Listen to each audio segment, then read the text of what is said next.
रामकृष्ण हरी. मी अजय महाराज बारसकर, कीर्तनकार आहे, शाहीर आहे. शेती आणि सामाजिक प्रश्नाच्या चळवळीमध्ये गेले अनेक वर्ष 2006 पासून मी काम करतोय. आणि मराठा समाजाला आरक्षण मिळावं या मागणीसाठी मी 2006 पासून, म्हणजे माझं पहिलं आंदोलन नागपूरच्या हिवाळी अधिवेशनामध्ये त्या ठिकाणी त्या विधान भवनाच्या बाहेर झालं होतं. आम्हाला पोलिसांनी उचलून वगैरे नेलं होतं. आणि तेव्हापासून आजपर्यंत ही आंदोलनाची भूमिका आहे. मधल्या काळामध्ये राणे समितीचं रिपोर्ट आला आणि त्याच्यानुसार जे आरक्षण मराठा समाजाला दिलं आणि ते आरक्षण काही लोकांनी पुढे जाऊन कोर्टामध्ये त्याला आव्हान दिलं आणि ते स्टेट झालं. त्या स्टेट झालं असताना मी त्याच्यामध्ये एक रिट पिटिशन दाखल केली मुंबई हायकोर्टामध्ये आणि नामदार मुंबई हायकोर्टाला विनंती केली की कोणता समाज मागास आहे, कोणता समाज प्रगत आहे हे ठरवण्याचं काम माननीय नामदार उच्च न्यायालयाचं नाही, हे काम मागासवर्ग आयोगाचं आहे. अशी विनंती मी ज्यावेळेस सन्माननीय कोर्टाला केली, कोर्टाने सरकारला मत विचारलं. सरकारला सांगितलं तुम्हाला हे प्रकरण कुणाकडे चालवायचं, मागासवर्ग आयोगाकडे चालवायचं की आमच्याकडे चालवायचं, हे तुम्हाला स्वातंत्र्य आहे. आणि माझ्या पिटिशननुसार पहिल्यांदा न्यायमूर्ती संभाजीराव म्हसे पाटील यांचा मागासवर्ग कमिशन आयोग स्थापन झाला. म्हसे साहेबांचं मध्ये निधन झालं आणि त्याच्यानंतर जो आत्ता खूप बहुचर्चित गायकवाड कमिशनचा रिपोर्ट आहे तो रिपोर्ट आला. गायकवाड कमिशनचा रिपोर्ट आणण्यामध्ये माझी महत्त्वाची भूमिका या पिटिशन आणि या सगळ्या माध्यमातून होती. मधल्या काळामध्ये मी काही राजकीय पक्षामध्ये काम करत होतो, परंतु मी वारकरी असल्यामुळं आमचे निवडणुकीचे ते राजकीय पक्षाचे आणि आमचे वारकरी विचार हे जुळत नाहीत. म्हणून मी सगळं राजकीय काम बंद करून फक्त शेती प्रश्नावर त्या ठिकाणी काम करत होतो, रस्त्यावर उतरलेलो होतो आणि याही पुढे आहे. आता मधल्या काळामध्ये मागच्या 4-5 महिन्यापूर्वी पोलिसांनी अंतरावली सराटीमध्ये उपोषणासाठी बसलेल्या मनोज जरांगे आणि त्यांच्या सगळ्या सहकाऱ्यांवर, मायमावल्यांवर त्या ठिकाणी लाठीचार्ज केला. हा लाठीचार्ज सगळ्या महाराष्ट्राने नव्हे, देशाने नाही, जगात पाहायला गेला आणि त्याच्यावर खूप टीका झाली, मन हेलावून गेलं. आणि मराठा समाज या एका घटनेमुळं अतिशय पेटला गेला आणि साहजिकच सगळेजण त्या आंदोलनामध्ये सक्रिय झाले, वेगवेगळ्या प्रकाराने सक्रिय झाले. मी वारकरी कीर्तनकार असल्यामुळं नगरमध्ये, मी नगरचा मूळचा राहणारा आहे, तर माझ्याकडे लोक आले, महाराज तुम्ही घरात बसून चालणार नाही, तुम्ही गावगाव रस्त्यावर येऊन आपण ही प्रबोधन करणं गरजेचं आहे. आणि त्यानुसार मी अनेक ठिकाणी प्रबोधनं केली, कीर्तनं केली. नंतरच्या काळात ज्यावेळेस सगळे सोयरे मधल्या काळामध्ये मराठवाड्यामध्ये जी शिंदे समिती स्थापन केली ती आणि मराठवाड्यामध्ये मोडीच्या ज्या नोंदी आहेत त्या नोंदी शोधण्याकरता काही मोडी लिपीचे वाचक सरकारला हवे होते. मी मोडी लिपीचा वाचक आहे, मोडी लिपीचा अभ्यासक आहे आणि म्हणून माझेच नगरमधले असलेले आमचे मोडी शिकवणारे, आम्हाला ज्यांनी मोडी शिकवली असे डॉक्टर संतोष यादव आणि त्यांनी अनेकांना पाचारण केलं, चला आपण गावगाव जाऊन, तहसीलला जाऊन, TLR ऑफिसला जाऊन ते मोडीचे कागदपत्र शोधू आणि कुणबीच्या नोंदी सापडून जाऊ. आणि त्या मोहिमेमध्ये आम्ही सहभागी झालो आणि मराठवाड्यामध्ये आज ज्या काही 40-42 हजार नोंदी दिसतात त्या नोंदी शोधण्याकरता असा माझा संबंध आला. मधल्या काळामध्ये इथे काम चालू असताना अंतरावलीला जाण्याचा माझा प्रसंग अनेक वेळा आला. तर त्या ठिकाणी सगळे सोयरे आपण पाहिलं असेल, मधल्या काळात सगळे सोयरे 15 दिवस सगळे सोयरे चालू होताना अजूनही सगळे सोयरे चालू आहे.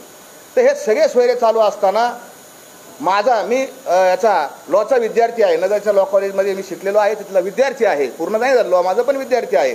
आणि मला माहिती असल्यामुळं ह्या ड्राफ्ट कसा बनवावा, मसुदा कसा करावा यासाठी मी त्या कोर कमिटीमध्ये सहभागी झालो. आणि मग जरांगे पाटलांचं काय म्हणणं आहे ते म्हणणं घ्यायचं आणि शासनाचे जे विधी आणि न्याय खात्याचे जे मॅडम होत्या, महसूल खात्याची होती, समाज कल्याण खात्याचे सेक्रेटरी होते आणि त्या सेक्रेटरींकडे बसायचं आणि त्या परत इकडे यायचं, जरांगे साहेबांना दाखवायचं, तिथून त्यांच्याकडे जायचं, परत त्यांना दाखवायचं. असा गेले अनेक दिवस आम्ही प्रवास केला, पण आम्ही याच्यामध्ये कधीच समोर आलो नाही. माझा आवाज आपल्या सगळ्या चॅनलमध्ये आहे, सगळ्या चॅनलमध्ये माझा आवाज आहे, पण माझा चेहरा नाही. मी नेहमी आपल्या त्या अंतरावलीमध्ये असणारे जे आपले पत्रकार बंधू आहेत त्यांना सगळ्यांना माहिती आहे, मी कॅमेऱ्याकडे पाठ करून पाहतो. आणि म्हणून हे सगळं चालू असताना जरांगे पाटलांचा, आता मी त्यांना पाटील म्हणणार नाही, जरांगे यांचा कारण पाटील असण्यासाठी पाटीलकीची सनद असावी लागते. त्यांची सनद मी पाहिली नाही, मी त्यांना पाटील मानित नाही.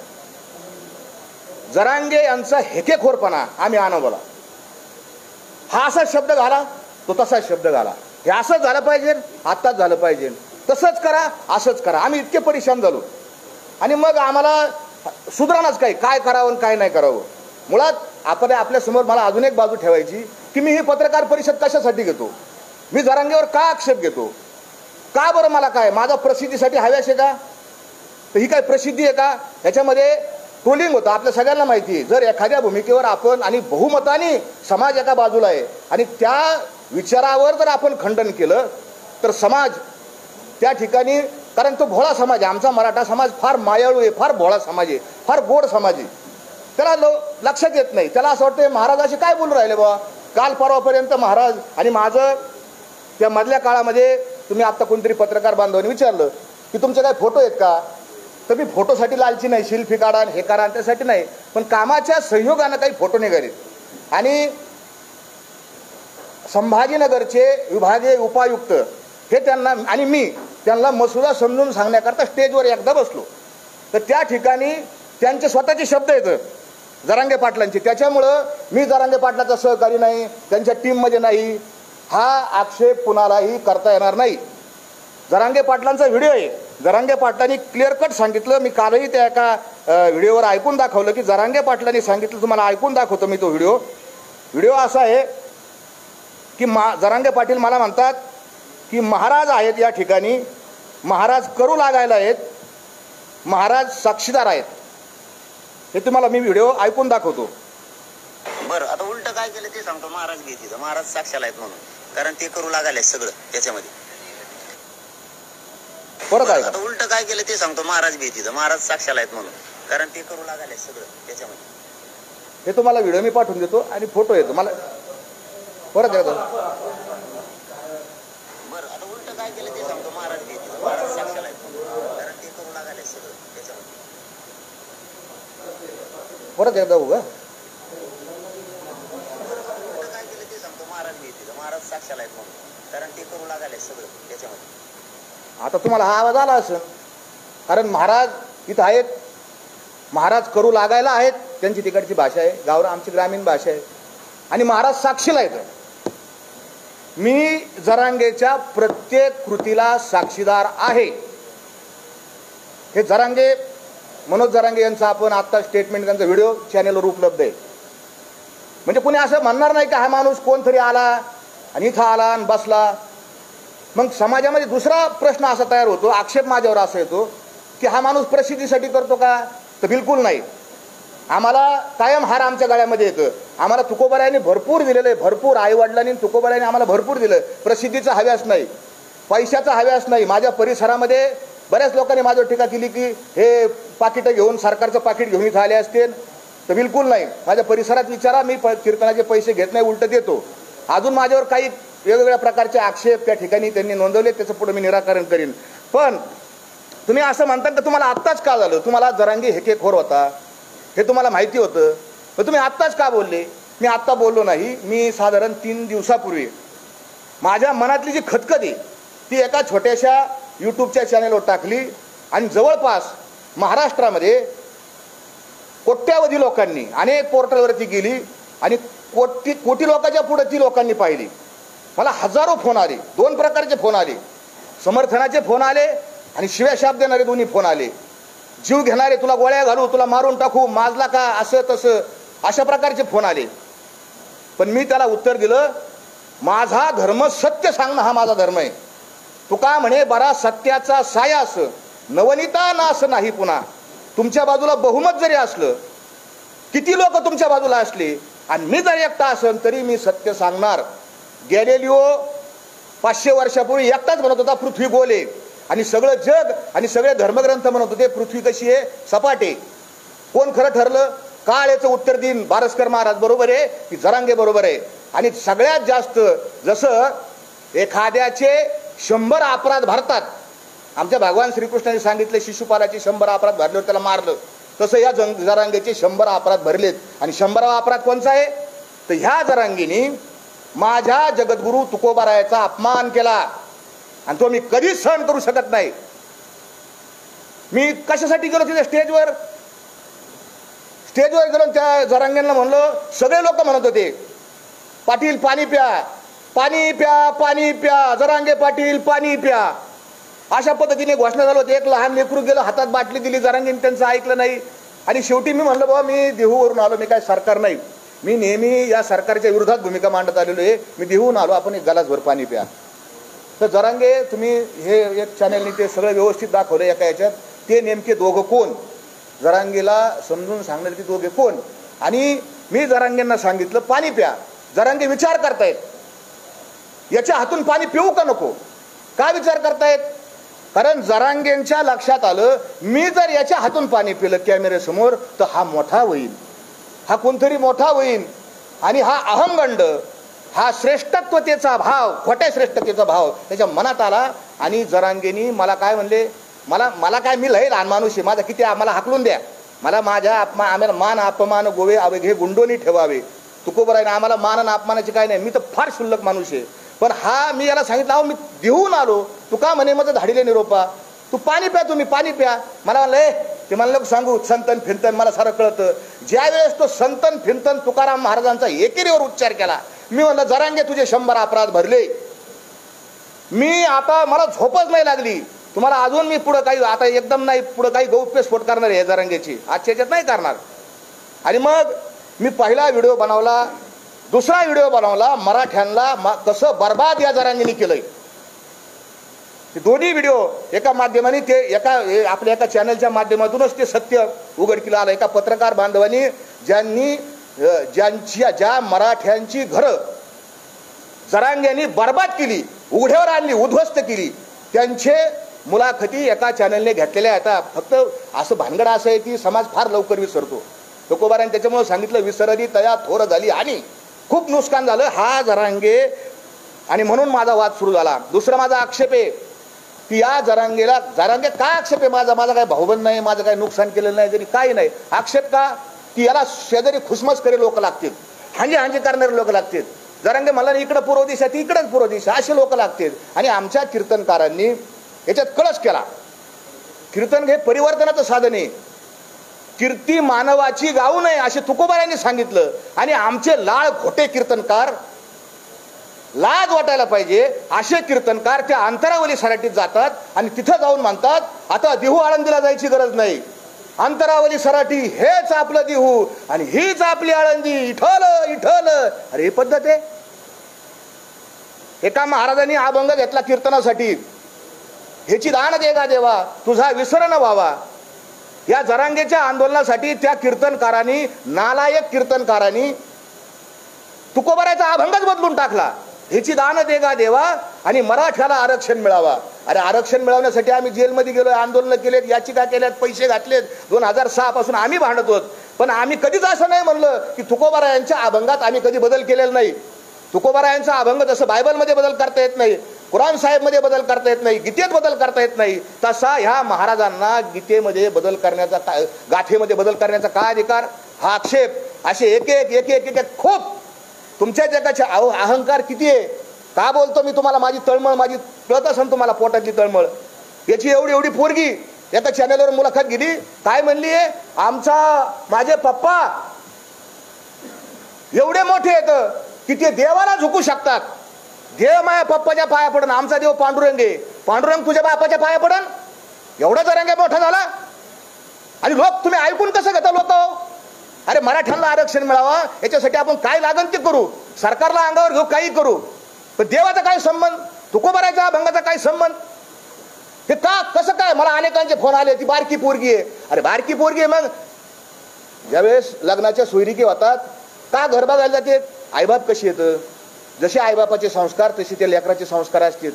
एवढं लेकरू त्याची इतकी अहंकाराची भाषा असन तर बापाची किती अहंकाराची भाषा आहे. हा मनुष्य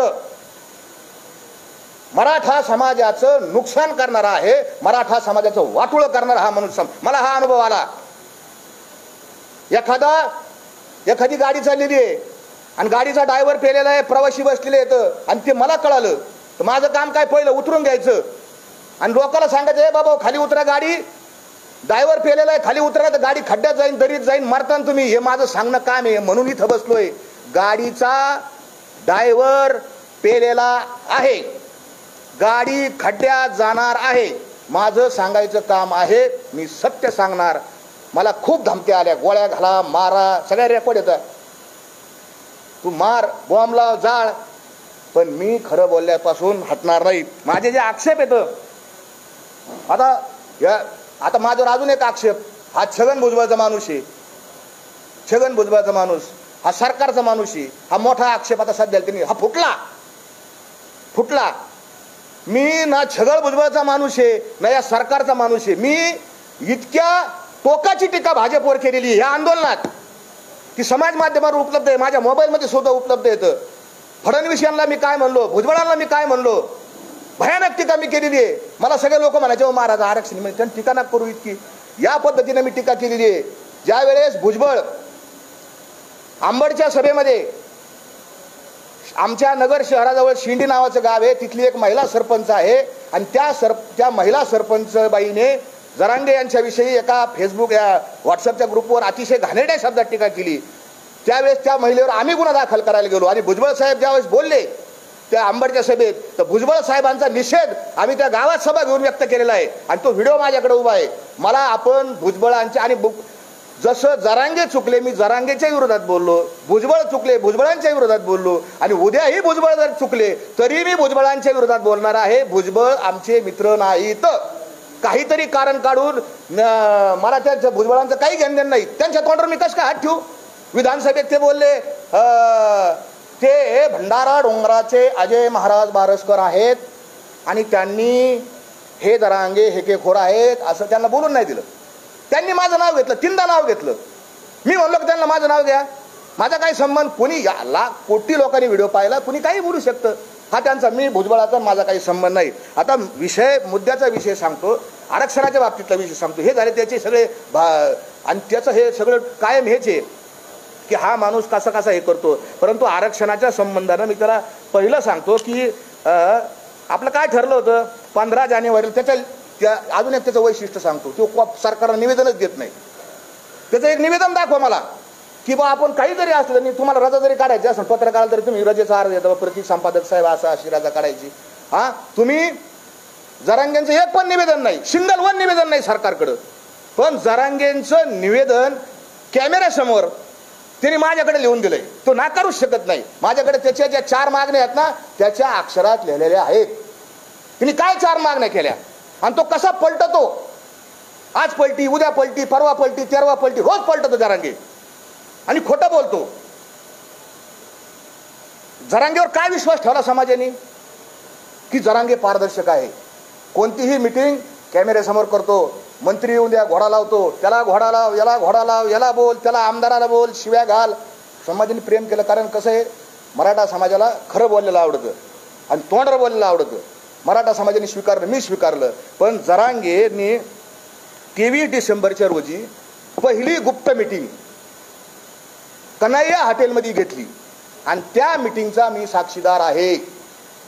त्या बंद खोलीमध्ये आपल्या चॅनलच्या माध्यमाची अशी काच होती, काचेच्या बाहेर कॅमेरे लावले होते. जरांगे आमच्याशी बोलत होते, माझी कॅमेऱ्याकडे पाठायचे. मी तुम्हाला पहिल्यांदा सांगितलं की मी त्या मीटिंगचा प्रतिनिधी आहे, आतला साक्षीदार आहे. जरांगे आत एक बोलले आणि कॅमेऱ्यासमोर बाहेर जाऊन दुसराच बोलले. मला माहिती आहे काय बोलले, मी योग्य वेळी ते जाहीर करेन. दुसरी गुप्त मीटिंग आणि त्या दिवशी काय ठरलं होतं, 23 डिसेंबरची हे होतं आणि 25 तारखेला मुंबईला निघायचं होतं. सगळ्यांच्या साक्षी निघायचं होतं. जरांगेंनी सभेत काय घोषणा केली, 20 जानेवारीला. कुणी कोणाला विचारून 20 तारीख दिली, काय संबंध 20 तारीख द्यायचा. मुंबईला मोर्चा निघाला आणि हे ड्राफ्ट आम्ही घेऊन गेलो. सरकारचे लोक होते, हा ड्राफ्ट असा वाचून दाखवलाय. बच्चू कडू आमदार त्यावेळेस होते आणि त्यांनी अक्षरशः शब्द ना शब्द हा कॅमेऱ्यासमोर ड्राफ्टचा वाचून दाखवला. तो माझ्या माहितीप्रमाणे 18 जानेवारीचा व्हिडिओ आहे, तुम्ही काढून बघा. आणि मग तोच ड्राफ्ट पुढे गेल्यानंतर वाशीला काना मात्रा व्याकल्यांटी उकार न करता स्वीकारला. जाताना परत काय झालं, गुप्त मीटिंग करणार नाही, कोणाशी बंद खोलीत बोलणार नाही, मी साक्ष देतो. कारण ते म्हणलेले जरांगे की महाराज साक्षीला येतं. आज जरांगेंची साक्षच बाहेर निघणार आहे. रांजणगाव गणपती येथे एका बंगल्यावर पहाटे 4 ते 6 या इतक्या वाजता एका उच्च पदस्थ अधिकारी, ज्या अधिकाऱ्याला त्यांनी शिव्या दिल्यात आता, त्याच्याबरोबर मिटिंग केली. 2 तास मिटिंग केली. तो अधिकारी हुशार, त्याला माहिती आज त्यांनी सगळी रेकॉर्डिंग करून ठेवलेली. त्यांनी शिव्या खाल्ल्या. आता तो का रिटायर होईनच. जरांगेचं सगळं बिंग बाहेर फुटणार आहे. पुन्हा त्याच अधिकारी पुण्यामध्ये जे कॉलेज येते शेती महाविद्यालय, तिथून गाडीत बसले ते 2 जण आणि गाडीमध्ये त्यांनी अर्धा तास मिटिंग केली, गुप्त मिटिंग. लोणावळ्याची गुप्त मिटिंग तुम्हाला सगळ्याला माहिती आहे आणि वाशीला सुद्धा गुप्त मिटिंग केली. म्हणजे हा पारदर्शक नाही, हे समाजाने पहिलं डोक्यात ठेवावं. हा पारदर्शक माणूस नाही. दुसरं, वाशी मार्केटमध्ये त्या तिथं सभा चालू होती. कंटेनर आणला होता आणि त्या कंटेनरच्या वर सभा चालू होती. माझी विनंती आहे, लाईव्ह दाखवा लोकाला. त्यांचं लाईव्ह दाखवतात, आम्हाला बी थोडेफार काहीतरी आहे, आम्ही एवढं महत्वाचं सांगतोय. हा, तर त्या कंटेनरच्या वर जरांगे उभे होते, तिथं स्पीकरचा प्रॉब्लेम झाला. मी त्यावेळेस त्या जरांगेंचा सहकारी नव्हतो, कारण मला हे गुप्त मिटिंगा आणि काहीतरी आतल्या शिस्त आहे हे माझ्या लक्षात आलं. मग आम्ही एक आंदोलक म्हणून मी सहभागी होतो. एक आंदोलक माझ्याकडे आंदोलक म्हणून सहभागी झाले, ते सगळे फोटो वगैरे आहेत. आणि त्या वाशीच्या मार्केटमध्ये मी आंदोलकावानी खाली बसलो तिथं आणि जरांगे पाटील भाषणाला उठले. कुठल्याही परिस्थितीत आरक्षण घेतल्याशिवाय माघारी जायचं नाही. पुढे त्यांनी आज अजून एक सांगितलं, आरक्षण दिलं तरी आझाद मैदानात जायचं आणि नाही दिलं तरी तुम्हाला माहिती आहे आझाद मैदानात जायचं. सगळ्यांनी गुलाब टाळ्या वाजवल्या, हे जल्लोष केला. आमचे 7, 8, 10, 20, 5-7 हजार लोक आझाद मैदानात जाऊन बसले. आधी चला आपल्या जागा धरून बसू. आणि मग पुन्हा भाषणात ते काय म्हणले, सरकारने आपल्याला इतके वेळ वाट पाहायला नाही पाहिजे, द्यायला पाहिजे लगेच GR. तर तिथं ते सरकारच्या वतीनं सेक्रेटरी भांगे आणि अजून 1-2-4 जण सरकारचे होते, त्यांनी लगेच सांगितलं 15 मिनिटात GR देतो, ते अध्यादेश देतो. आपण ऐका, 15 मिनिटात देतो म्हणले. लगेच ते म्हणले, बघा हे काय म्हणायला लागलेत, 15 मिनिटात देतो, 15 मिनिटात देतो. ते म्हणायला लागले बरं का, ते म्हणायला लागलेत. हे सगळं नाटक आहे, 1 नंबरचा नाटक्या माणूस आहे. 15 दिवसापूर्वीच ते अध्यादेश नाही, त्याला काही कळत नाही, त्याला काय तिथं काडीची अक्कल नाही, त्याला कायद्याचा मानता का ढ कळत नाही त्याला. हे द्यायला लागलेत. 15 मिनिटात कसं शासन निर्णय होईल? 15 मिनिटात अधिनियम अध्यादेश 15 मिनिटात द्यायला लागलेत. आणि मग नाटक केलं, ते GR घेतला. आणि मग काय, पुन्हा फार महत्वाचे शब्द आहे, मी का सांगतो, फार महत्वाचं आहे. अधिक मी काय जास्त घेणार नाही, एकाच मुद्द्यावर पत्रकार परिषद संपवणार आहे. आणि मग त्यांनी तो सगळ्या सोयऱ्याचा GR हातात घेतला आणि काय म्हणलं, नीट ऐका, माझ्या सगळ्या मराठा बांधवांना आणि सगळ्या महाराष्ट्रातल्या सगळ्या लोकांना विनंती आहे की मराठा समाज तुमचा दुश्मन नाही, आम्ही जात जोडण्याचं काम करतो. विष्णुमय जग वैष्णवांचा धर्म भेदाभेद भ्रमामंगळ. आणि मग जरांगेंनी काय सांगितलं की हे अर्धवट ज्ञानलय बेकार असतं आणि मग हे सगळं वाचून घ्यावं लागेल. त्याच्यातला काना, मात्रा, यकार, ओलांटी हे सगळं वाचून घेऊ, बघून घेऊ. पटलं तर हा अधिनियम अध्यादेश घेऊ, नाही तर आझाद मैदानात जाऊ. हे त्यांचे शब्द आहेत. मी थोडाफार मागं पुढे होईन, पण त्याचा आशय असा आहे. आणि मग तो GR घेतला, शासन निर्णय घेतला. आणि मग हे जरांगे साहेब पुन्हा त्या बंद खोलीमध्ये जाऊन त्यांनी चर्चा केली. हे जे जरांगे आहेत ना, हे सामाजिक विद्वेष पसरवतात.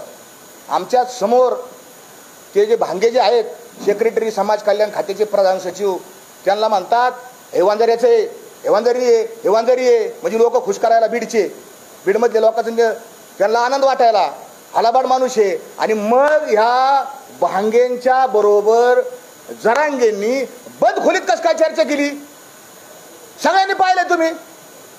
सुमंत भांगे जे आहेत त्यांच्या बरोबर आधी लोकात एक बोलायचं आणि आतमध्ये गेल्यानंतर यांच्या संग काय चर्चा केली. भांगे साहेब बी हुशार येतं, त्यांनी बी चर्चा रेकॉर्ड केलेली असणार. सरकारला माझी विनंती, जर ती आता काय 1-2 महिने रिटायर व्हायला तर मागा त्यांना ती रेकॉर्डिंग काय चर्चा केलेली आहे. कारण प्रत्येक मिनिट्स तयार करताना त्यांना रेकॉर्डिंग लागतात. हुशार आहेत ते अधिकारी, उगतच नाही एवढ्या मोठ्या पदावर जाऊन बसले. आणि मग पहाटे 3 वाजता यांचं काय झालं, आणि मग आणि पुन्हा काय म्हणले त्या भाषणामध्ये बघा, मी अभ्यासक बोलावणार, मी वकील बोलावणार, मी या सगळ्यांना बोलावणार आणि मी सगळं कण वाचू काढणार. मराठा समाजाची कुठल्याही प्रकारे फसवणूक होता कामा नये. माझा मायबाप समाज, हे सगळे बोलवण्याचे शब्द येतं. माझा मायबाप समाज आणि लेकर बाळ. अरे मी बी मराठा समाजाचा आहे, मलाही बोलता येतं, मलाही ऍक्टिंग करता येते. अरे आम्ही कीर्तनकार म्हणजे तुम्ही म्हणले ना हसवायला, हसू रडवायला, रडव काही करतं. हा एक नंबरचा कलाकार आहे, याला ऑस्कर पुरस्कार द्यायला पाहिजे, इतका कलाकार आहे हो. हा या जरांगेनी तिथं काय सांगितलं, माझे वकील बोलावणार, वकील आणा. कोणचे वकील आले? जरांगे जाहीर कर, त्या वाशीच्या बंद खोलीमध्ये कोणचे वकील होते, कोणचे अभ्यासक होते, काय तुम्ही चर्चा केली, काय कायद्याचा खल पाडला, काय किस पाडला? करू शकत नाही, करू शकत नाही महाराज. आणि ते झाल्यानंतर 3 वाजता मंत्री केसरकर आणि ते दुसरे एक मंत्री कोणते तरी ते लोढा, त्यांच्या हाताने 3 वाजता त्याची मिटिंग का वाजतात बघा, 3 वाजता आणि 2 वाजता. तवर आता कॅमेरावर यायला बी काहीतरी झोपा बिपा असतात ना, तवर तरी बी थांबले होते काही काही लोक. 3 वाजता यांनी मिटिंग घेतली आणि सांगितलं आता आपलं आंदोलन संपलं. तरी बी डबल गेम, तरी बी मी विचार करीन आझाद मैदानात जायचं का नाही. त्याच्या आतली तुम्हाला गेम सांगतो, मला समाजाला सत्य सांगायचंय. हा काय नेमका काय ब्लॅकमेल करत होता. अध्यादेश मान्य झाला, मान्य झाला अध्यादेशाला. अध्यादेशाने काना मात्र वाचला आणि अध्यादेशामध्ये 16 फेब्रुवारीची तारीख आहे. हा अध्यादेश 16 आपण वाचा. मराठा समाजाला माझे हात जोडून पाया पडून कळकळीची विनंती आहे. 16 तारखेचा त्याच्यात लिहिलेलं आहे. हा अध्यादेश 16 तारीख 16 फेब्रुवारी त्या दिवशी किंवा त्यानंतर अंमलात येईल असं लिहिलेलं आहे, क्लिअर कट लिहिलेलं आहे. आणि मग यांनी दुसरी अंधारातून एक मागणी लावली, मी माग जातो. आता अध्यादेश घेतला, विजय झाला, फटाकडे वाजले, लोकांना आनंद झाला, आरक्षण मिळालं, आरक्षण मिळालं. पण आता गुलाल घ्यायला आझाद मैदानावर जायचा हळूच मानला होता. आणि हे कशासाठी? सरकारवर दबाव. काय याला साध्य करायचं होतं? याला एकच गोष्ट साध्य करायला होती की मुख्यमंत्री एकनाथ शिंदे यांनी इथं यावा आणि मला गलासभर पाणी पाजावा. याच्यासाठी त्याचा सगळा अट्टहास चालू होता, यासाठी केला होता अट्टहास. जरांगे हे सगळे पुरावे माझ्याकडे येतो, सगळे पुरावे माझे. तुझी ही जी चाललेली सगळी खटपट आहे, तुझी ही चालली ही फक्त श्रेयवादा करताय, स्वतःला मोठं म्हणून घेण्याकरताय. असंख्य पुरावे मी देऊ शकतो. आरक्षण कोण मागतो? तुम्ही सगळे समजदार माणसं. आरक्षण कोण मागत? गरीब लोक आरक्षण मागत आहेत. हा जेसीबीतून फुलं मागणारे लोक कुठून आले? जेसीबीचे पै फुलं. अरे एवढा हार, काय 50-50 मीटरचे हार कोण देतं पैसे? समाजाच्या आम्हाला कळत नाही का? एक कार्यक्रम घ्यायचा तर सप्ताह करायचा, तर आमचे नाकी 9 येतात सप्ताह करायला. आमचा जरांगेवर हा आक्षेप आहे. तुम्ही तुमचं पारदर्शकपणाचा नियम मोडला. तुम्ही पारदर्शकपणा करणार होते. तुम्ही नेहमी मानता मी समाजाला विचारल्याशिवाय काही करीत नाही, समाज माझा मायबाप आहे. हा मी कायद्याचा अभ्यासक आहे, मी वाचतो, मी पाहतो, तपासून घेतो असं म्हणतो. मग माझा दुसरा सवाल त्यांना असा आहे की तुम्ही 10 तारखेला आत्ता 10 फेब्रुवारी जे उपोषणाला बसले, आता जे उपोषण चालू आहे, हे उपोषण करण्याकरता तुम्ही समाजाची मिटिंग घेतली का? आज जशी पुढचं ध्येय धोरण ठरवण्यासाठी समाज गोळा केलाय, आला नाही समाज, थोडे लोक आलेत. कोटीत समाज अंतरावलीला, कोटीत समाज आला होता अंतरावलीमध्ये त्या 14 तारखेच्या सभेला. लोक यायला 10 वाजताचा फोटो आहे माझ्याकडे असे बी व्हिडिओ आहेत याचे. तुम्हाला काय लाज आहे का नाही? 50 लोक गोळा करताय ना, तुम्हाला कसं काय उपोषण करू मी? हे जरांगेचे व्हिडिओ, ऑडिओ रेकॉर्डिंग, व्हिडिओ नाही ऑडिओ रेकॉर्डिंग त्याचे आहेत. जरांगे माझा दुसरा प्रश्न आहे, मी बोलणारच नाही त्याला, जरांगे पाटील म्हणणार नाही, मला मारून टाका. त्याला मारायचं ना, अरे काही काला मारलेलं याच्या आधी खरं बोलले म्हणून काय मला मारलं का? पण मी खरंच बोलणार. जरांगेला जरांग्या हे मी नाही म्हणत. ज्याचं घर उद्ध्वस्त केलं, वामन वाळेकर, परशुराम खुने, रवी पाटील आणि अजून एक जण आहे, या 4 जणांचं घर बर्बादीने केलं. त्याच्या या दोघांच्या वडिलांचे व्हिडिओ येतात. जरांगे भयकितो, जरांगे फशितो, हे व्हिडिओ समाज माध्यमावर उपलब्ध आहेत. एका शेतकरी रडतोय, तो जरांगेवानी खोटा रडत नाही. तो वामन तुम्ही नीट पहा व्हिडिओ. त्या वामनराव वाळेकरांच्या डोळ्यात जे अश्रू आलेले येतं ते दुःखाचे अश्रू येतं आणि याचे अश्रू मगरीचे अश्रू येतं, नक्राश्रू ज्याला म्हणतात आमच्याकडं. आणि या जरांग्यांनी मराठ्यांची घरं उद्ध्वस्त केली. दुसरा आक्षेप माझा, अनेक आक्षेप घेण्यासारखे येतं, कितीतरी याला अक्कल नाही, नाही तर हा नाटकं तरी करतो. अजून एक सांगतो तुम्हाला, आपण सगळे चॅनेलवाले येतं, आपल्याला TRP लागती, याला याला हा लय हुशार आहे त्याच्यात. आपल्याकडं अटेन्शन कसं होईल, लक्ष कसं विधून घेता येईल याला पक्क माहिती. त्याला एका हिंदी चॅनेलच्या एका पत्रकाराने प्रश्न विचारला मुंबईला जायच्या आधी, जरांगे पाटील आप मुंबई को कौन से रस्ते से जा रहे? त्याचं काय उत्तर, हम डांबरी डांबरी से जा रहे.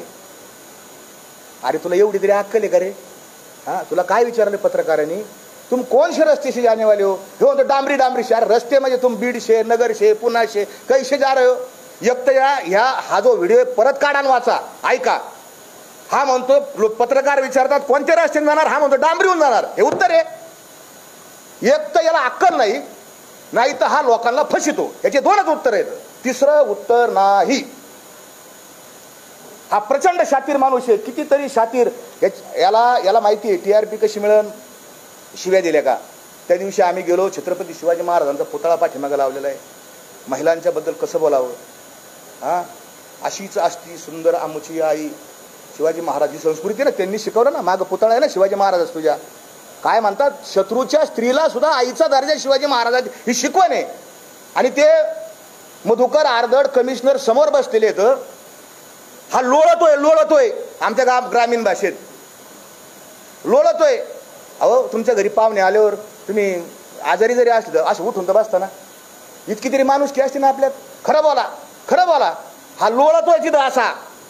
आणि ते कमिशनर बिचारे बसले तिथं, आणि ते कमिशनर ते म्हणले काय, आणि काय सुरू केलं, तुझ्या आईचा, मी बोलणार नाही पुढं, टिंब टिंब टिंब टिंब. अरे जरांगे, ही संस्कृती आहे का? तुझ्या आईबापान तुला हे शिकवलं का? ते जे आर्दड नावाचे जे अधिकारी आहेत ते बी मराठा समाजाचे आहेत ना, हा शेतकऱ्याच्या घरातले आहेत ना, तिने काहीतरी अभ्यास केला असेल, तिने काहीतरी पुस्तकं वाचली असतील, हा ते कष्टातून अधिकारी झाले आणि त्यांना तू शिव्या घालतो.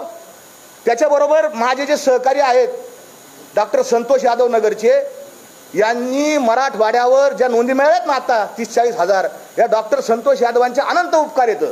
गावगाव फिरून या माणसाने एसटीने हिंडला, मोटरसायकलीवर हिंडला, बीडमध्ये, लातूरमध्ये, उदगीरमध्ये, नांदेडमध्ये, त्या सगळ्या संभाजीनगरमध्ये, वैजापूरमध्ये हा माणूस मोटरसायकलीने हिंडला.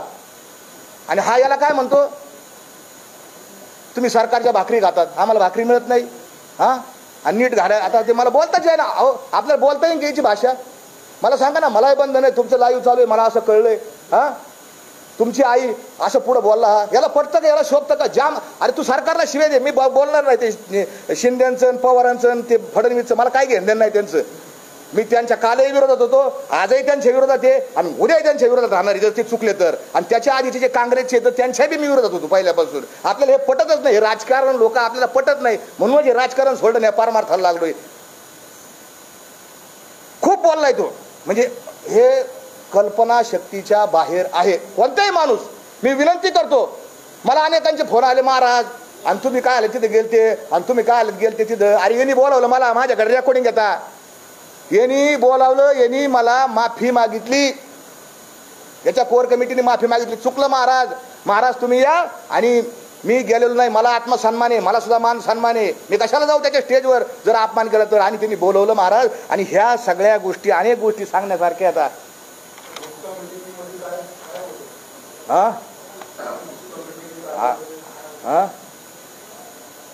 गुप्त मिटिंगमध्ये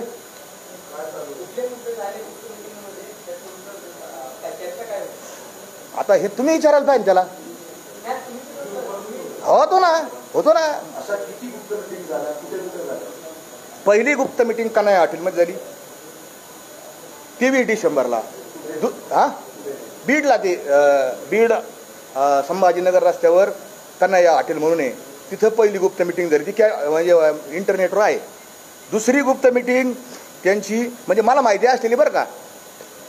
दुसरी गुप्त मिटिंग झाली रांजणगावला एका बंगल्यामध्ये, MIDC मध्ये, जिथं ते मुक्कामाला होते. त्याचं टायमिंग सांगतो, पहाटे 4 ते सकाळी 6 वाजेपर्यंत. तिसरी गुप्त मिटिंग यांची पुण्याचा जो रस्ता आहे जिथून ती आमचा मोर्चा चालला होता सगळा, त्याच्यामध्ये एक ते पुण्याचं पाषाण रोड आहे, ते औंधचा परिसर आहे, राजभवन आहे, तिथून ते दोघं साहेब मोठे उच्च अधिकारी होते, ते दोघं माझ्या देखत त्यांच्या गाडीत बसले. मला म्हणले तुम्ही बसा. मी म्हणलं मी नाही बसत, मी नाही मोकळा म्हणलं, हे शितुडे शेणून घ्यायला मला नाही मोकळा. आणि ते गेले. त्याच्यानंतरची मिटिंग लोणावळ्याला झाली, ती मला सगळ्यांना माहिती होती. लोणावळ्याला आपण आक्षेप घेतलेले तर, आणि त्याच्यानंतरची बंद मिटिंग वाशीला झालेली आहे. बोला तुम्हीच विचारा, मी आता जमलं सांगू याचं.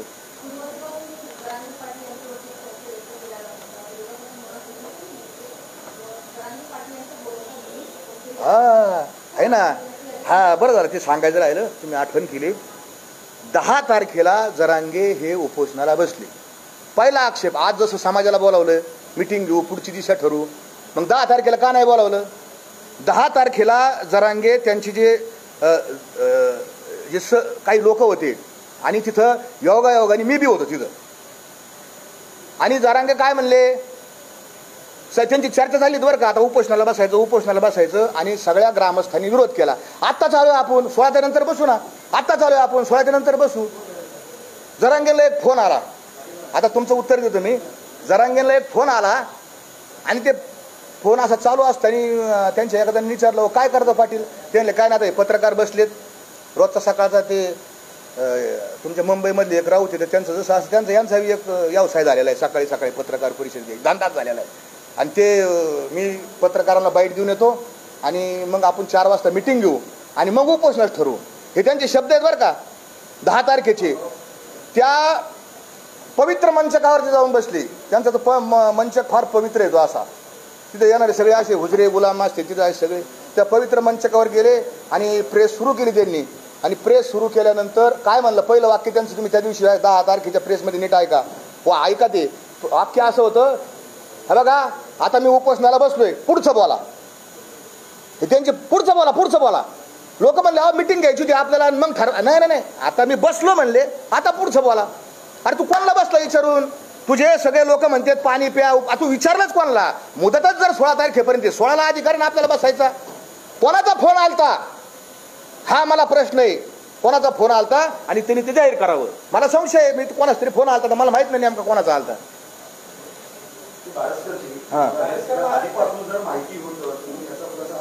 हा बरोबर यस हा बरोबर. त्याचं कारण असं होतं की मी जर काही बोललो, मी आता माझ्या जवळच्या सहकार्यांना बोलायचं रे माणूस बरोबर नाही राव, लय कोणावर तोंड टाकतो, याची हेतू याचे उद्देश समजत नाही राव, याची बॉडी लँग्वेज सुद्धा डेंजर आहे म्हणले. मी मानसशास्त्राचा विद्यार्थी, ह्याचं जरा डेंजरच दिसते म्हणले, मला काय खरं वाटाना भोय. पण लोक काय म्हणायचे, कशाला बोलायचा महाराज, एवढ्या वर्षांनी समाज एकत्र झालाय आणि आपण जर काही बोललो तर काय होईल, समाजामध्ये विरोधकांना हत्यार मिळेल, विरोधकांना काही ना काही मिळेल आणि हे सगळं तुमच्यावर येईल की तुम्ही समाज फोडा. म्हणून आम्ही गप गप गप गप. पण जेव्हा ह्यो म्हणला तुकाराम महाराजांना संतन फंत, म्हणलं जरांगे तू संपला. चल तुकाराम महाराजसाठी मी मरायला उद्याच्या इतिहासामध्ये लिहिलं जाईल, मला जरी गोळ्या घातल्या तर लिहिलं जाईल. तुकाराम महाराजांचे जर कुणी एकेरी शब्द बोललं, त्यांचा अपमान केला, तर ह्यो बारसकर महाराज नावाचा एक सामान्य कीर्तनकार यांनी आपला प्राण दिला, याच्यात मला आनंद आहे, याच्यात मला समाधान आहे.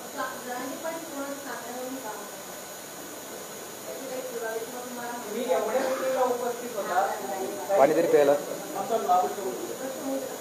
काय परत विचार.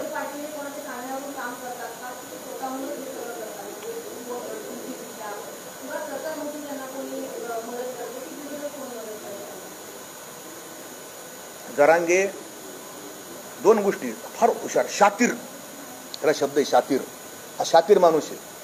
हा फायदा आहे का तो बघतो, आपला फायदा काय, आपला कसा फायदा होईल, आपण कसं पुढे जाऊ. तुम्ही 2021चं आंदोलन आहे माझ्याकडं, त्याचं व्हिडिओ आहे माझ्याकडं. उद्धव ठाकरेंना एवढ्या शिव्या दिलेल्या त्या साष्टी पिंपळगावच्या आंदोलनामध्ये, त्यांनी भयानक शिव्या दिलेल्या आता. म्हणजे ज्या वेळेस त्याला कोणी काही सांगन किंवा कोणी काही त्याला काय असं, आता पडद्याच्या मागे मी आरोप घेऊ शकत नाही, कारण आम्ही खरं बोलणार आहे. मी पाहिलं नाही माझ्या डोळ्याने त्याला कोणी काही दिलं का नाही, त्याच्यामुळे मी त्याच्यावर बोलू शकत नाही. परंतु हा सारखा बदलतो, माझा 100% संशय आहे.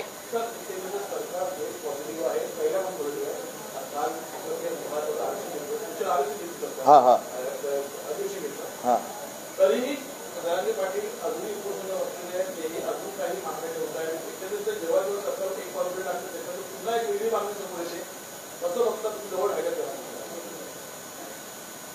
आता जरांगेंची जी मागणी, सगळ्यात महत्त्वाची मागणी तुम्ही ऐकलं असेल की 1 नंबरची मागणी आहे की हे जे आधी सूचना आहे ती खरी, ते जरांगेला माहितीच नाही, ते अध्यादेशच म्हणते. अध्यादेशाचे आम्हाला अध्यादेश कळत नाही, याला अधिसूचना कळत नाही, अधिनियम कळत नाही, शासन निर्णय कळत नाही, परिपत्र काही कळत नाही. याला ते फरक आहे याच्यात.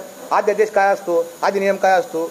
हा अधिनियम आहे 2012च्या अधिनियमामध्ये ही केलेली तरतूद आहे, ही केलेली वाढ आहे 2012च्या. हा अधिनियम याच्यामध्ये असं दिलंय की आपलं सरकार हे आपलं सरकार कोणचं आहे, लोकशाही सरकार आहे आपलं. कोणत्याही सरकारला जर कायदा करायचा असेल, अधिनियम करायचा असेल, 2001च्या कायद्यामध्ये कलम 8 मध्ये तरतूद केलेली आहे की सरकार वेळोवेळी त्यांना योग्य वाटेल असे नियम बनवू शकेल, जेणेकरून लोकांना जातीचे प्रमाणपत्र देणे सुलभ होईल, असं कायद्यात तरतूद आहे. आणि मग त्याच्या अनुषंगाने 2012ला पहिला 1 सप्टेंबर 2012ला पहिला अधिनियम अस्तित्वात आला आणि त्याच्यानुसार कोण जातीचं प्रमाणपत्र देईल, कोण काय करीन ही आली. 2017मध्ये त्याच्यात अमेंडमेंट आली. 2018ला एक अमेंडमेंट आली, कारण आमच्या कुणबीच्या ज्या नोंदी आता काही काही गावामध्ये फक्त कुल लिहिलेलं असायचं. मग अधिकारी आम्ही घेऊन जायचो, साहेब हे कुणबी म्हणजे कुणबीचे. तर अधिकारी आमचा असला तर बरं चालायचं, अधिकारी थोडा घेणारा जण असं बस बरं चालायचं. पण अधिकारी जर दुसऱ्या विचारधारेचा असला मग अधिकारी लगेच देतच नसायचं, तकलीफ द्यायचा अधिकारी. खरं आहे बरं काही, वास्तव आहे, हे भेदाभेद करतात हे अधिकारी बसलेले सुद्धा. म्हणून तर लोक तळलेले आहेत, म्हणून समाज रस्त्यावर आलेला आहे. आणि समाज का रस्त्यावर आलेला आहे ते एक सांगतो तुम्हाला की मराठा समाज हा आतून इतका पेटलेला आहे, भयानक पेटलेला आहे. त्या का पेटला त्याचे कारण वेगळे, त्याचे कारण आर्थिक येतं, त्याचे कारण आत्मसन्मानाचे कारण येतं, त्याचे कारण मराठा समाजाला वेळोवेळी धग बसलेली आहे. हिंदू मुसलमानाचे भांडणं झाले, दंगली झाल्या, त्या हिंदू मुसलमानाच्या दंगली झाल्या म्हणायला झाल्या, पण त्या खऱ्या दंगली झाल्या मराठा मुसलमानाच्याच झाल्या. तुम्ही पाहिला असेल मधल्या काळामध्ये ब्राह्मण, पूर्वीच्या काळात ब्राह्मण ब्राह्मणेतर वाद होता, ते म्हणायला होतं ब्राह्मणेतर, पण त्याच्यामध्ये मराठ्यालाच तकलीफ झाली. ती काय तकलीफ झाली नंतर सांगा नाही खाली. त्याच्यानंतर कोणचा वाद आला, दलित सवर्ण वाद आला. दलित सवर्ण वादामध्ये तकलीफ ही फक्त मराठ्यालाच झाली. आणि त्याच्यानंतर आता हा वाद मराठा आणि ओबीसी, हे जरांगेला एवढी अक्कलच नाही की समाजाचं काय नुकसान झाले टप्प्याटप्प्याने. या सगळ्या प्रोसेसमध्ये मराठा समाजाचं भयानक नुकसान झालंय. मराठा समाज आयसोलेट झालेला आहे, बाजूला पडला गेलेला आहे.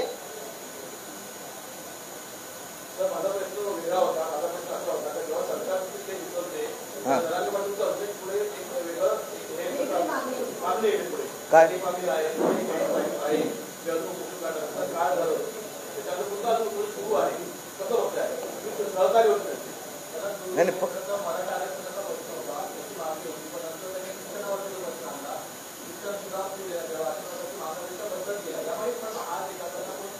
नाही शिक्षणाचं मी शिक्षणाचं तुम्हाला सांगतो. शिक्षणाचं काय झालं, मी जरांगे पाटलाला सांगितलं, आमच्या दोघांची चर्चा झाली. आम्ही आंदोलक आहे, ते आंदोलक येतं, मी काय सरकारचा अधिकारी नाही. मी म्हणलं जरांगे पाटील एवढा मोठा समाज गोळा झाला तर आपल्याला समाजाकडून काही ना काही अजून वाढीव घेता येईल, जे सरकारात देता येणं शक्य आहे. मग सरकार काय देऊ शकतं, तर सरकार मराठा समाजाला पैसे म्हणजे निधीच्या याच्यामध्ये देऊ शकतं. तर आपण एक मागणी करू म्हणलं की शिक्षणामध्ये आपल्याला काय मिळवता येईल का काही याच्यात, आणि त्यांचाही त्याच्यामध्ये रोल आहे. मी काय म्हणत नाही ते काय माझं श्रेय एकट्याचं, त्यांची ती भूमिका होती. आणि हे कोणाचा हात नाही, तर ते चर्चेतूनच शिक्षणाचं पुढं आलेलं. आता हे भेटत नाही आपल्याला, सरसकट भेटत नाही. म्हणून म्हणलं आता घ्या बाबा शिक्षण, तर शिक्षण, कारण पोरांचा प्रश्न शिक्षणाचा आहे, असं कोणाचा काय हात वगैरे काय नाही त्याच्यामध्ये शिक्षणाच्या बाबतीत. माझं काय राहिलं का अजून?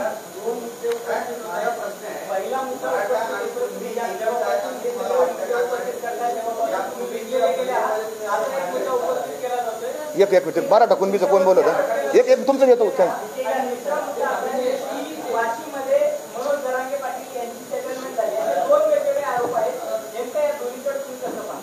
नाही थांब, ते मराठा कुणबीचं मला सांगू द्या आधी, मी सांगतो तुमचं.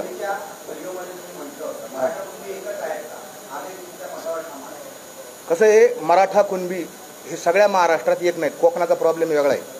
कोकणामध्ये जे लोक आहेत त्याच्यामध्ये दळवे असतील, सुर्वे असतील, सावंत असतील, ही तुम्हाला प्रातिनिधिक नावं सांगितली. हे आणि कोकणामध्ये जे कुणबी येतं, तिलोरे कुणबी, हे संपूर्ण हे दोन्ही समाज वेगळे येतं. हे जे मी आता तुम्हाला 3-4 प्रातिनिधिक आडनावं सांगितले, यांच्या 500 वर्ष जरी मागे गेलं तर यांच्या नोंदी मराठीच सापडतात. किती पाठीमागं जा, त्यांचे ताम्रपत्र येतं, पत्र येतं त्यांच्याकडं, सनदा येतात त्यांच्याकडे, मराठीच सापडतं. आणि तिथले जे कुणबी येतं ते वेगळे येतं. त्यांच्या आणि यांचे रोटी बिटी व्यवहार होतं. रोटी व्यवहार सगळीकडे होतात आता, कारण आपण कोणत्या हॉटेलमध्ये जेवायला गेलं तर किचन कोणत्या जातीचा किचनमध्ये कुक कोणत्या जातीचा विचारित नाही. रोटी व्यवहार सगळीकडे चालू झालेला आहे. पण बीटी व्यवहार हा कोकणातल्या तिलोरे कुणबी आणि कोकणातले मराठे जे आहेत त्यांचा होत नाही. कोकणातल्या मराठ्यांनी मोठ्या मनाने जरांगे पाटलांना पाठिंबा दिला. खऱ्या अर्थाने त्यांचं मी कौतुक करेन की हे विसंगत असताना आणि तिथल्या कुणबींनी, तिलोरे जे कुणबी येतं तिथल्या कुणबींनी सरसकट मराठा आणि कुणबी एकच आहे याला विरोध केला. गावगाव ते कुणबी समाजाची मुलं मोटरसायकल रॅली घेऊन त्यांनी विरोधात प्रचार केला ओबीसीच्या बाजूनी आणि मराठा समाज शांत राहिला. त्याच्यामुळं कोकण जर वगळला तर इतर सगळा महाराज म्हणजे पुणे इकडचा घाटावरचा सगळा भाग याच्यात आमच्या सगळ्यांच्या ज्यांच्या नोंदी मराठा आहेत आणि ज्यांच्या नोंदी कुणबी आहेत त्यांच्या एकमेकात सोयरिकी होतात. ते कळत नाही का आम्ही सोयरी करायला दाखले घेऊन जात नाही. ते इकडचे एक येतं तिकडचे वेगळे येतं. आणि अजून एक सांगतो की त्या कोकणातल्या आता मी काय नवीन आहे मॅडम, तुम्ही हसता माझ्याकडे, माझी पहिली वेळ पत्रकार परिषद घ्यायची, नंतर मी घेईन चांगली खाऊन पत्रकार परिषद. ते कोकणातल्या मराठा लोकांची मागणी होती, काय होती की आम्हाला स्वतंत्र मराठा आरक्षण मिळावं. खरोखर होती काय, ते नारायण राणेंची मागणी नव्हती, खरोखर मागणी त्यांची. मी स्वतः अनेक लोकांशी बोललो, फिरलेलो तिथं. तर मग त्यांची मागणी होती आमचं दैवत, महान दैवत, ते दैवत काय म्हणलं बघ, त्यांची मागणी असेल तर मराठा त्यांना घेऊ द्या. मग काल मराठा आरक्षण त्यांना मिळालं. ते किती टिकन काय टिकन हे मला माहित नाही उद्या काय, कारण त्याच्या विरोधात ते चष्म्यावाला साहेब जाणार आहे कोर्टात. तो मोठ्या मोठ्याने बोलत होतो, तो आमचा विरोधक आहे. बाटल्या फोडल्या तर त्याचे चष्मे लावले ते जातं तिकडं. तर त्या मराठ्यांना आरक्षण मिळालं, मग आनंद उत्सव करावा का नाही? त्यांना कुणबी घ्यायचं नाही. कोकणातल्या मराठ्यांना त्यांना मराठा आरक्षण मिळालं, बरोबर. मग आनंद करायला पाहिजे का? याच्या मांडवात सुताक पडलं होतं की माझ्याकडं तलाठी सुद्धा नाही आला काही पत्र घेऊन, मला याची आतली माहिती मागणी, मला याचे माझ्याकडे रेकॉर्डिंगच येतं. मला कोण घाबरतो? याचे कारण आहेत ना, मी ते सांगाल पुढच्या वेळेस. यानी आनंद हो, सरकार आणि प्रशासन, माझं असं मत आहे, मी चांगल्या शब्दात सांगतो, हे वारांगणा येतात आहे का नाही. ते फक्त पैशाचे असतात, ते कोणाचेच नाही. सरकार हे कोणाचंच नसतं. आपल्याला वाटतं बा आपल्या आमच्यासाठी घातिले दुकानं. मी ते तुकोबरायांच्याच भाषेत उत्तर देतो. भूत भविष्य कळो यावे वर्तमान. तुकोबरायांच्या भाषेत उत्तर देतो बागेश्वर महाराजांना की भूत भविष्य कळो यावे वर्तमान, हे तो भाग्यहीन त्यांची जुडी, जगरूढी साठी मांडिले दुकान, जातो नारायण अंतरुणी. तुकोबरायांनी सांगितलं भूत भविष्य वर्तमान हे आम्ही पाहत नाही, आम्हाला मान्य नाही. त्याच्यामुळे तो विषय संपला आहे. तुकोबराय नाही म्हणतात म्हणल्यावर आम्ही कशाचं समर्थन करतो? मग अशी सांगितलं मी काय ते जर घेत असेल तुकोबरायच्या विरोधात भूमिका घेतच नाही, आम्ही कोणाच्या विरोधात. तुम्ही म्हणले अमेरिकेचे राष्ट्रपती संगणात, पण कुठल्याही प्रकारची जाळपोळ करू नका, कुठल्याही प्रकारची दगडफेक करू नका, रस्ता रोको करू नका. माझ्या अंगावर 5-6 गुन्हे आहेत या सगळ्याचे, आणि गुन्हे सरकार दिलं आणि गुन्हे मागे जातेत असं होत नाही. न्यायालय स्वतंत्र यंत्रणा आपल्या देशात आहे, त्याला विचारल्याशिवाय गुन्हे मागे घेता येत नाही. म्हणून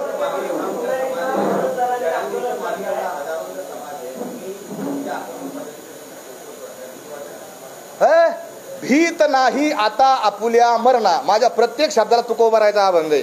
भीत नाही आता आपुल्या मरणा, दुःखी होता न जना देखवे, किंवा बुडते हे जन न देखवे डोळा, येतो कळवळा म्हणून या, किंवा मरणा आधी राहिलो मरोनी, मग होते म्हणे आता आधी मी आधी मरून घेतले.